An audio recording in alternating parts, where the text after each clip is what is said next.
का दिल ना दुखाओ।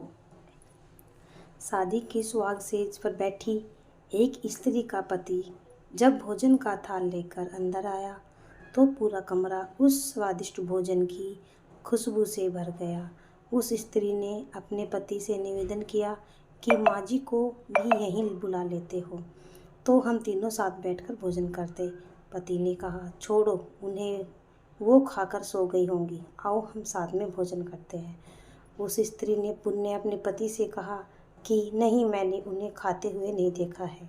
तो पति ने जवाब दिया कि क्यों तुम जिद कर रही हो, शादी के कार्यों से थक गई होगी इसलिए सो गई होगी, नींद टूटेगी तो खुद भोजन कर लेगी, तुम आओ हम प्यार से खाना खाते हैं। उस स्त्री ने तुरंत तलाक लेने का फैसला कर लिया और तलाक लेकर उसने दूसरी शादी कर ली। और इधर इसके पहले पति ने भी दूसरी शादी कर ली। दोनों अलग अलग सुखी घर गृहस्थी बसाकर खुशी खुशी रहने लगे। इधर उस स्त्री के 2 बच्चे हुए जो बहुत ही सुशील और आज्ञाकारी थे। कई वर्ष बीत जाने के बाद एक दिन वह औरत अपने बेटों के साथ यात्रा पर गई हुई थी। एक जगह तीनों माँ बेटे भोजन के लिए रुके और बेटे भोजन परोसकर माँ से खाने की विनती करने लगे। उसी समय उस स्त्री की नज़र सामने एक फटे और भूखे और गंदे से एक वृद्ध पुरुष पर पड़ी जो इस स्त्री के भोजन और बेटों की तरफ बहुत ही कातर नज़र से देख रहा था। उस स्त्री को उस पर दया आ गई और बेटों को बोली, जाओ पहले उस वृद्ध को नहलाओ और उसे वस्त्र दो, फिर हम सब मिलकर भोजन करेंगे। बेटे जब इस वृद्ध को नहलाकर कपड़े पहनाकर उसे उस स्त्री के सामने लाए तो वह स्त्री आश्चर्यचकित रह गई। वह वृद्ध नहीं था जिसने उससे शादी की सुहागरात को ही तलाक ले लिया था।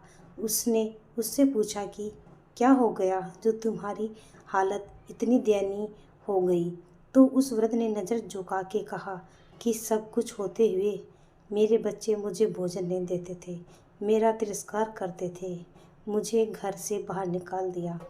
उस स्त्री ने उस वृद्ध से कहा कि इस बात का अंदाज़ा तो मुझे तुम्हारे साथ सुहागरात को ही लग गया था, जब तुमने पहले अपनी बूढ़ी माँ को भोजन कराने के बजाय उस स्वादिष्ट भोजन की थाल लेकर मेरे कमरे में आ गए और मेरे बार बार कहने के बावजूद भी आपने अपनी माँ का तिरस्कार किया। उसी का फल आज आप भोग रहे हैं।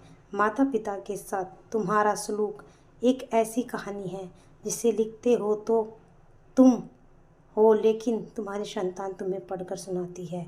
जैसा व्यवहार हम अपने बुजुर्गों के साथ करेंगे उसी देखा देख कर हमारे बच्चों में भी यह गुण आता है कि शायद यही परंपरा होती है। याद रखना, माँ बाप नाराज़ तो ईश्वर नाराज़।